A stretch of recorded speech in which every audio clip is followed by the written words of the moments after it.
Please, I am into a marriage that every day I'm going to work and my husband doing nothing.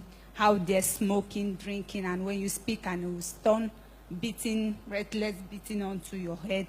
And what am I going to do about it to change?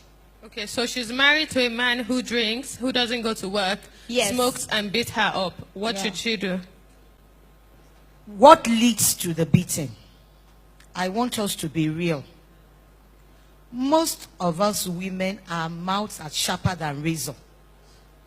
This man is already down and out, and then you want to stamp on him. He would react, and the reaction would be blows. A man that is at home, not going to work. Was he working before? If he was, what led to his staying at home? Did he lose his job? Or you married him knowing he was a layabout? You see, that marriage is not easy. I'm not beating you down, my sister. I was in an abusive marriage, but I was the agent of that abuse. Because my mouth was very sharp. My husband was a military man. You can imagine a man in the office who is a senior officer who controls men. When he says a word, they all say, aye, sir. And then you are talking to him as if it's nothing. He cannot tolerate that. So I want us to go to the beginning. Examine yourself. What do I say to him before he begins to beat me? Should I change the tactics that I use in addressing him? If you married him a smoker, a drinker, you know what comes for, drinking. Because when you drink, you lose your senses. You are no longer in control of yourself.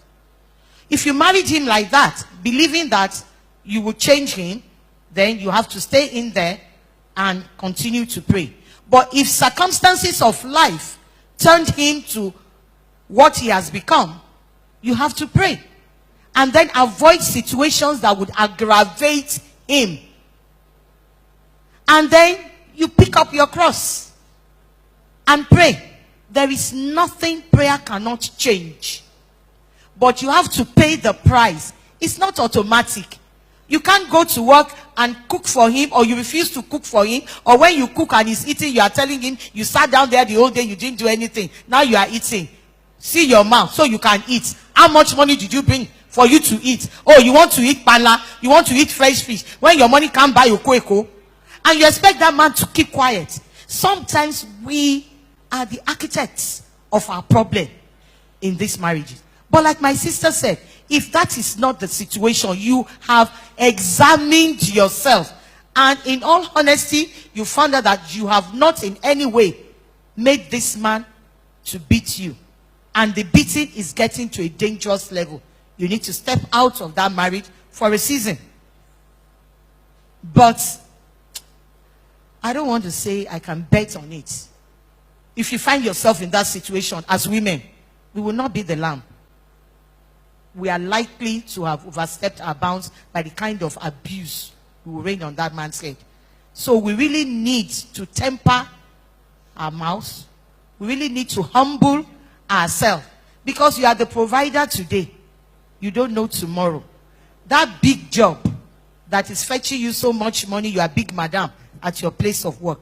What happens if you are retrenched and you have to sit at home? And then the Lord picks that man up, raises him up, and sets him amongst kings.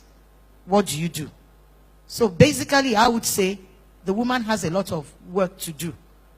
And that is humble yourself and become a prayer warrior. Because there is nothing God cannot do. And I want every woman who has the opportunity to go and watch this movie, The War Room. When you watch that movie, you see the power of mentoring. An older woman mentoring a younger woman to be the best. That is what we should be doing here. The older ones, the ones who have experienced life. Let us mentor the younger ones so that you don't go into marriage believing it's a bed of roses. We all get carried away with the landmark, with the sugar band and everything, the 6-year cake, and you want to dance ada, and you think from then on it is bliss. It is not. It's a lot of work. For your marriage to work, you must be committed that you are in it to win it, and nothing is going to shake you. Tempests will come, problems will come in various forms, but you must be determined that I'm not getting out of here. I'm going to work at it. And the only way you can work at it is if you partner with the Holy Spirit with a lot of prayer and fasting. Praise the Lord. Okay, so we'll have our last comment come from Pastor Shola David Bora. I think Pastor Roti really made the point I was going to make, about just making sure you're not the one that is making the situation worse. Too many times we're trying to help the Holy Spirit. And the point I made earlier about who are your eyes on?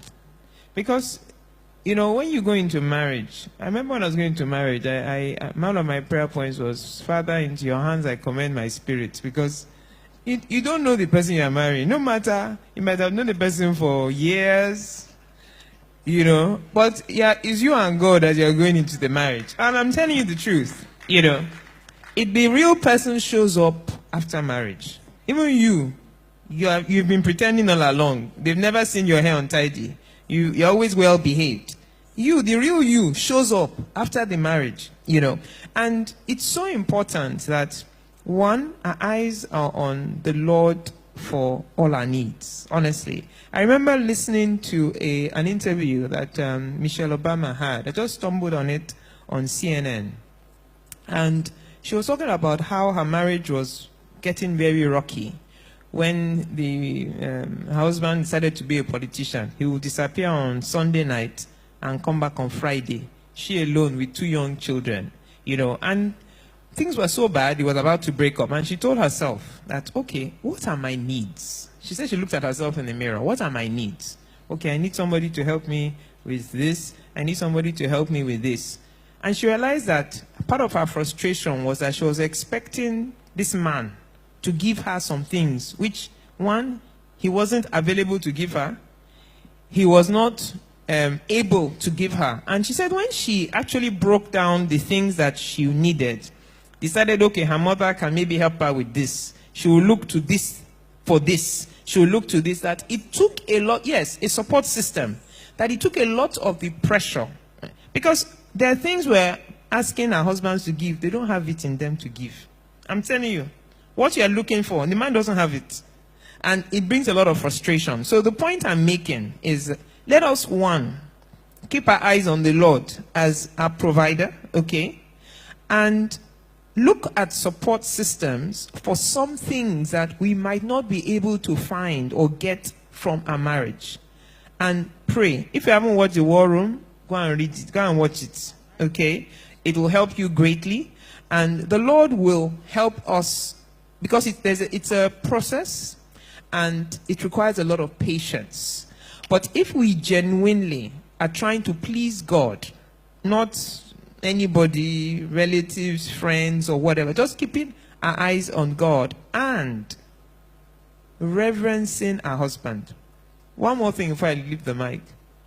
It wasn't an accident that God said, wives, love your husbands, love your wives, and wives, respect or reverence your husband. If he had said the opposite, women love easily. Love is so easy to us now. It doesn't mean, for a man, love is nothing. A man can sleep with 10 girls. It's nothing to them. What a man craves, like air, oxygen, is respect. Oxygen. He needs respect. So that's why God told us to give him the thing that he needs, like oxygen. And we women, including myself, it's easier to respect your pastor. It's easier to respect your boss. It's easier to respect every man but your husband. And we're doing the exact opposite of what God expects us to do. Try respect. You'll be amazed at the results. Praise the name of the Lord. Hallelujah.